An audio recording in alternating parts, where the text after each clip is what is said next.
今日喺中環食晏，一個唔覺意就行咗過嚟大會堂。大叔第一次聽到 Vincent 呢隻歌，就係喺大會堂呢度嘅一個吉他音樂比賽。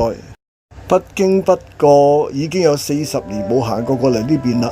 當時好似係有一間大會堂酒樓，應該就係而家美心皇宮嘅前身。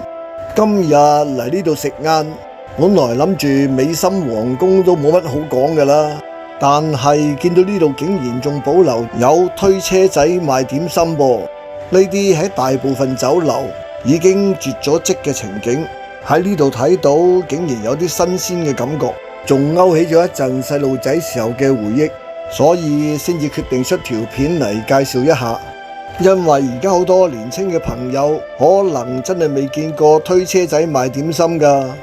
基本上而家你上茶樓，如果唔識掃 QR code 落單，隨時真係有錢都冇得食㗎。呢度雖然每張台都有個二維碼，但只係意見調查啫。如果需要食點心，都要係喺點心車嗰度自取，或者係喺呢兩個點心檔嗰度。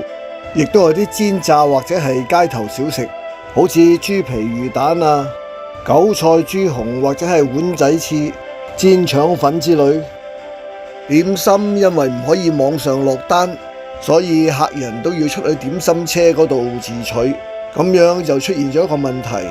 點心車停喺度嘅地方就時常都有客人圍住，如果想等架點心車推過嚟都真係頸都長㗎。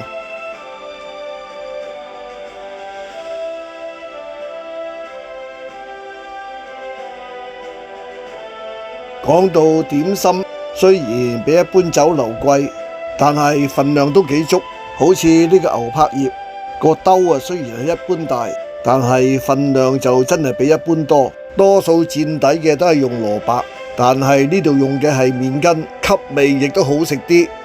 大叔嘅至愛叉燒包就得2隻，個頭亦都唔大。好彩個包呢都算係皮薄餡靚，以大叔嘅標準嚟講，都算係幾好啦。不過台面上就冇點心單可以標示出係大中細點，所以價錢若干就埋咗單都未知。所以跟住嚟嘅山竹牛肉同埋豉汁鳳爪都唔好問我係乜點，總之佢想點就點啦。牛肉燒賣嘅份量係正常，鳳爪嘅份量呢亦都係大啲嘅。嗱，你又估佢唔到噃。鳳爪嘅墊底竟然係用柚皮，佢雖然材料粗，但係手工多，好嘢嚟㗎。牛肉燒賣亦都唔錯，有啲馬蹄粒嘅爽口同埋芫茜嘅香味，可以收貨。叫棉花雞主要係鍾意食魚肚，但係大叔試過有啲酒樓魚肚雖然係有啦，但唔知因為係材料唔好抑或係泡發得唔好，件魚肚呢仍然係乾硬。呢度呢就勝在件魚肚都泡發得好好，令到鍾意食魚肚嘅大叔呢都並冇失望。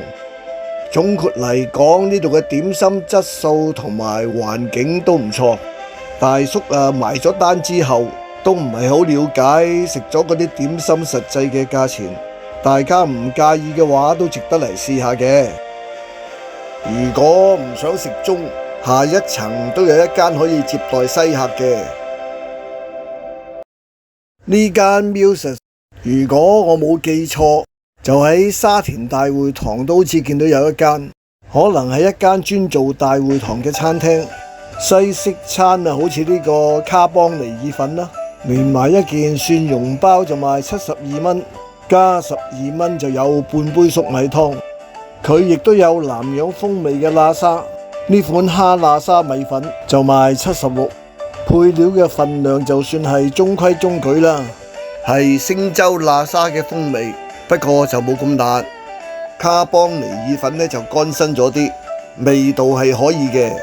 蒜蓉包呢亦都好香脆，如果習慣點下啲湯嚟進食嘅，咁樣就湯同埋杯口都太少，唔係咁適合啦。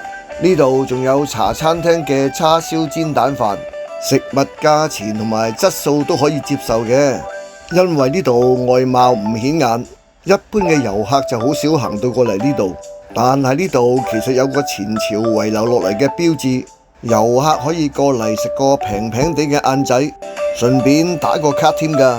我哋下集再會啦，拜拜。